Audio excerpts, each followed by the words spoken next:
Meal maker biryani பண்ண போகிறோங்க. இப்போ 100 கிராம் மீல் மேக்கர் எடுத்துருக்கோம். அது ஒரு 10 நிமிஷம் சுடுதண்ணியில் ஊற்றி ஊற வச்சிடலாம். சுடுதண்ணி ஊற்றி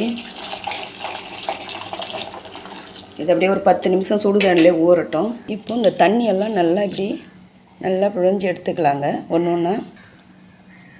இப்போ இதில் மசாலாலாம் சேர்த்துக்கலாங்க. 1/2 ஸ்பூன் இஞ்சி பூண்டு பேஸ்ட்டு, கொஞ்சம் மிளகாத்தூள். இது எல்லாமே கொஞ்சம் கொஞ்சமாக தான் சேர்த்துக்கணும். நம்ம திரும்ப பிரியாணி செய்யும்போது அதுலேயும் கொஞ்சம் நம்ம மிளகாத்தூள்லாம் சேர்க்கணும். கொஞ்சம் மீடியமாகவே சேர்த்துக்கலாம் எல்லாமே. கொஞ்சம் கரம் மசாலா, தயிர், கொஞ்சம் கொத்தமல்லி, கொஞ்சம் புதினா, லைட்டாக மஞ்சத்தூள், ஒரு 1/2 லெமன். இதெல்லாம் கொஞ்சம் மிக்ஸ் பண்ணி வச்சுக்கலாம். ஒரு 10 நிமிஷம் ஊறணும். இதெல்லாம் கொஞ்சம் மிக்ஸ் பண்ணி வச்சுக்கலாங்க. சால்ட்டும் கொஞ்சம் ஆட் பண்ணிக்கலாம். எல்லாமே மிக்ஸ் பண்ணியாச்சு. ஒரு 10 நிமிஷம் ஊறட்டுங்க. இப்போ செய்ய ஸ்டார்ட் பண்ணிக்கலாங்க. கொஞ்சம் நெய் சேர்த்துக்கலாம். ஒரு 4 ஸ்பூன் நெய் சேர்த்துக்கலாம். கொஞ்சம் ஆயில் சேர்த்துக்கலாம்.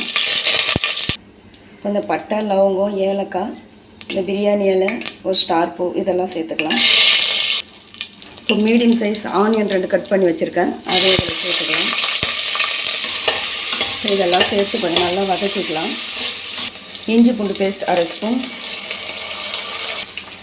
ஒரு 3 பச்சை மிளகாய் சேர்த்துக்கலாம். கொஞ்சம் புதினா சேர்த்துக்கலாம். கொஞ்சம் கொத்தமல்லி சேர்த்துக்கலாம். இப்போ 2 தக்காளி கட் பண்ணி வச்சுருக்கேன். அதையும் சேர்த்துக்கலாம். கொஞ்சம் உப்பு சேர்த்து வதக்கிக்கலாம்.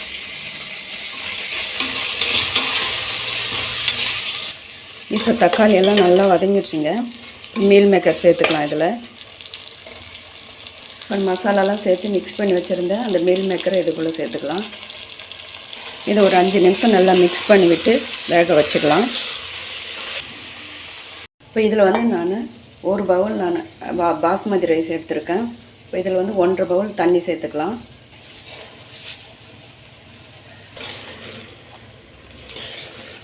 ஒரு 2 செகண்ட் இப்படி மிக்ஸ் பண்ணிவிட்டு தண்ணி சேர்த்துக்கலாம். இப்போ தண்ணி சேர்த்துக்கலாம். இப்போ பாருங்கள், ஒரு பாதி ரைஸ் வெந்ததுக்கப்புறம் நம்ம தம் வச்சுக்கலாம். இன்னும் கொஞ்சம் வேகட்டும். இப்போ தண்ணியெல்லாம் கொஞ்சம் ட்ரை ஆகிடுச்சு. இப்போ தம் போட்டுக்கலாம். ஒரு 5 நிமிஷம் ஸ்லோ அடுப்புலேயே வச்சு அப்படியே தம்மிலே விட்டுக்கலாம். கொஞ்சம் புதினா, கொத்தமல்லி, ஒரு ஸ்பூன் நெய் சேர்த்துக்கலாம். இப்போ மூடி போட்டு ஒரு 5 நிமிஷம் அப்படியே தம்மில் விட்டுக்கலாம். ஒரு 5 நிமிஷம் அப்படியே ஸ்லோ அடுப்புலேயே இருக்கணும். இப்போ ஓப்பன் பண்ணிடலாங்க.